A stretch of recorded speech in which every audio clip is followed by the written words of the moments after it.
दोस्तों, साथियों, हम लोग आज मीटिंग लिए हैं। आज पहला दिन है। आप तमाम ही लोग इस वार्ड के जिम्मेदार हैं। हर कोई अलग अलग एरिया से, अलग अलग वार्ड से आया है और अपनी अपनी तंजीमों के साथ यहाँ बैठे हैं। आप लोगों को बुलाने का एक मकसद है।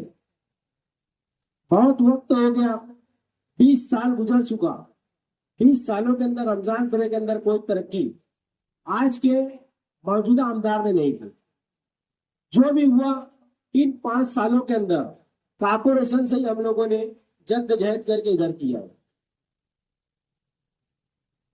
तामीरी और तरक्की मसाइल पर अगर वो रुकता या तकलीफ देता तो हम बर्दाश्त कर लेते। वो हमारे कारोबार को ऊपर तकलीफ देता तो हम बर्दाश्त कर लेते, मगर वो हमारे मजहब के साथ खेलने की कोशिश करता। उसका लड़का आविष्कार घुसे, गढ़ की यात्रा निकलती है, उस वक्त तो कोशिश करते हैं कि फसाद हो जाए शहर में। अगर नौयत बनती है फसाद की, तो जिस वार्ड से गुजरते हैं वहां सिर्फ मुसलमानों की आबादी होती है। हम न लड़ने से डरते हैं न मरने से डरते हैं, मगर जो झूठे इल्जाम में मुसलमानों को फंसा दिया जाता है, 12 नवंबर जैसे मामले में 100 लोगों को फंसा दिया गया, हमें इस चीज से डर लगता है, इसलिए हम लोग उसकी मुखालफत करते हैं। उसको रथ ले जाना है तो बाहर से भी ले जा सकते हैं। नामों से रिसालत की बात आई, शिंदे जो उनका साथी है उसने उनका समर्थन कर दिया। हम लोगों को सारी चीजें देखना है। हम लोगों को ऐसा लगता था महा विकास अघाड़ी ने जिसको टिकट दिया अजमेर को, वो बहुत ताकत से लड़ेगा, मगर महीने भर की चौकसी के बाद हम लोगों को ये बात पता चली कि अपूर्व हिंगरे, प्रशांत दादा हिंगरे, ये दोनों ही ने नासिक के अंदर दादा भूसे से मीटिंग कर ली कि तुम हमारी संसदाओं को कुछ मत करो, हम लोग सुने चलते हैं, हम लोग आपकी ताकत बनते हैं। असल फिक्र का मामला यही है, मीटिंग लेने की खास वजह यही है। अगर अद्वै हीरे, अपूर्व हीरे, ये लोग अगर मैनेज हो गए तो इनके पास 35-40 हजार हो गए, इनकी संसदाओं की है। जो ये टीचर है इनके पास उनकी है। अगर हम लोगों ने ये बात पे ध्यान नहीं दिया, मुकाबला इतना टफ का है। साइना गए, वहां देखा 70% बंदूक आ गए, 30% दादा भूसे। करज भवन के अंदर 65-70% बंदूक आ गए, 30-35% दादा भूसे। झोरगा के अंदर चले जाओ 50-50 है। यानी हम लोगों ने कम से कम 70 देहात घूमे। 70-75 देहात घूमने के बाद हमने 2 जगह देखा है जहां पे अधवे हीरे की टीमें है और वे पूरे के पूरे गांव में अधवे हीरे, मगर वहां की नौयत यह कि वहां पे संसदा है उसकी ज्यादा है, उसके टीचरों की कॉलोनी है, इसलिए वहां किसी ने झंडा दूसरों का नहीं लगाया। मेरा बोलने का मतलब यह है कि हम लोगों के लिए बहुत सूझबूझ का वक्त है। हम लोग जिम्मेदार लोग बन के अगर यहाँ बैठे हैं तो अपनी जिम्मेदारी हमें कैसे निभाना है, हमें किस तरीके से अपने लोगों को जोड़ना है। आज हमारे लिए करो या मरो की लड़ाई है। चाहे मालेगांव शहर का मामला हो, चाहे आउटर का मामला हो, मालेगांव शहर का भी यही निजाम है। हम लोगों ने देखा मुफ्ती इस्माइल कासमी रमजानपुरे में कभी एक पत्थर का ठेला नहीं फेंका। उसके बरक्स शेख रशीद साहब और शेख आसिफ साहब की बात आती है तो पूरे वार्ड के अंदर उनका काम ही काम गिनती में आते हैं। उधर भी हमारी एक करो वालों की लड़ाई है, इधर भी करो वालों की लड़ाई है। हम लोगों को कोशिश ये कर रहे हैं जो वो एरिया के अंदर जो ओटे है वो भी रिश्ते में पड़े और इधर की भी ओटे रिश्ते में पड़े। अगर ये ओटे नहीं रिश्ते में पड़ती तो हमारा निजाम भी बिगड़ जाने वाले हैं। अवैसी आता है 5 साल के बाद चले जाता, हम लोगों इस जज्बात के साथ खेलता और वापस फिर जज्बात के साथ खेलता। बहरन वो बहुत खुशफहमी में उसको आवाम जवाब देगी, मगर हम लोगों की खास जिम्मेदारी है। हम आउटर में रहते हैं, आने वाले वक्त के अंदर हमारे लिए भी घर बढ़ रहे हैं, 2018 के अंदर 2018 के अंदर जब हमने पाइपलाइन इधर डाली, उस वक्त के अंदर आबादी का रकबा बहुत कम था, मतलब 40% हम लोग थे। मगर घर घर पानी आने से आज हम लोग 100% हो गए। 1 से 1.5 लाख की आबादी है, सनतें इधर है, गरीब आवाम इधर है, और उसके बावजूद अगर हम लोगों ने चुप गए, आदमी जी ने उसकी ऑर्डर को अगर सौदा किया है तो पलटा दिया दादा भूसे के ऊपर, तो समझ लेना कि हम लोगों को 5 साल फिर भुगतना पड़ेगा।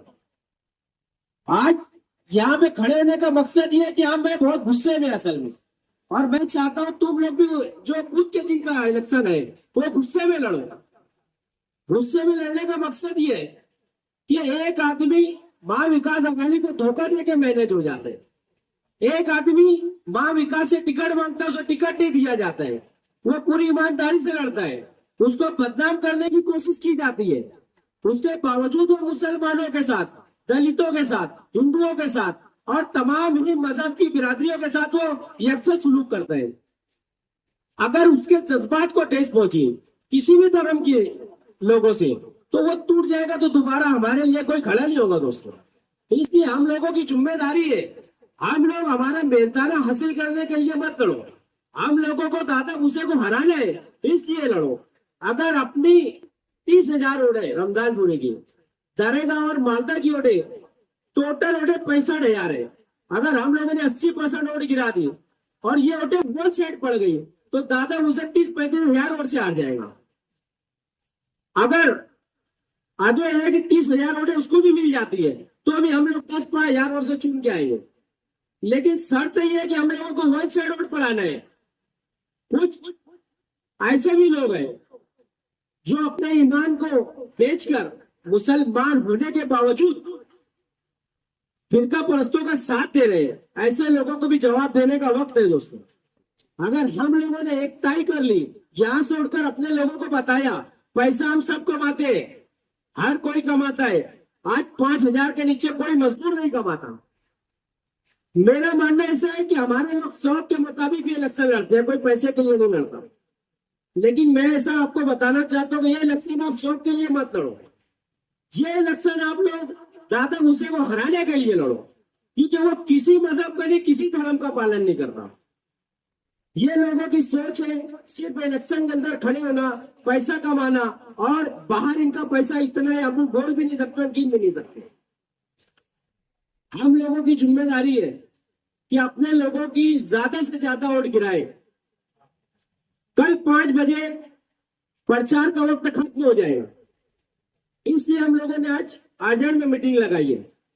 हम तमाम ही लोगों की जिम्मेदारी है फिरका परस्त को किस तरह हराएंगे और एक साइड होकर किस तरह हमें बन्नू काका को जिताया जाए। इसके लिए अभी से उठकर कुछ लोग दूरी पे से भी आए हैं, मैंने बहुत सख्त भी बोला कि सभी आओ। सख्त बोलने की खास वजह यह थी कि मैं आज प्रोग्राम को बहुत अच्छा करना चाहता था, मगर कुछ लोगों को नहीं लगा कि यहाँ आना बेहतर होना चाहिए। लेकिन मैं ऐसा चाहता हूँ कि बुध के दिन अपनी अपनी जिम्मेदारी को बहुत ताकत से निभाओ। अगर हम लोग अपनी जिम्मेदारी को बुध के दिन ताकत से निभा लेते हैं तो यकीन मानो दादा उसे हारेगा और हम लोग उस दिन बहुत सुकून हासिल करेंगे, हमारे वार्ड की तरक्की भी होगी। जो मजहबों के साथ छिड़वाड़ होता है उसे भी हम रोकने का काम करेंगे, और हमारी पहचान बताने का ये आखिरी वक्त है। आज मुसलमानों की ओर ये फैसला करेंगे कि कौन जीत के आने वाला है। अगर हम बढ़ गए तो हम कभी चुन के नहीं आ सकते, मतलब हमारी अहमियत खत्म होगी। अगर आज हमने फैसला कर लिया कि बंडू काका को चुन के लाना है तो जो धुलिया के अंदर हुआ है वो मालेगांव शहर के अंदर हो जाएगा। धुलिया के मुसलमान वन साइड हुए, फारूक शाह चुन के आ गया। अगर यहाँ के मुसलमान वन साइड हो गए तो दादा भूसे गिर जाएगा दोस्तों। आदमी हिले सिर्फ और सिर्फ बंडू काका की ओर खराब करने के लिए आए हैं। तो बताओ महीने भर से कहीं है क्या वो? तो भी 2 दिन में क्या जरूरत पड़ गई इसे इलेक्शन लड़ने की मुसलमानों के बीच में? यह वो हमें बिकाऊ समझता है, यही तो बोलिए, या वो हमें बिकाऊ समझता है या उसे हमारी जरूरत नहीं है। तो हम लोगों को भी ये साबित करना है कि ना हम बिकाऊ है और ना तेरे गुलाम है।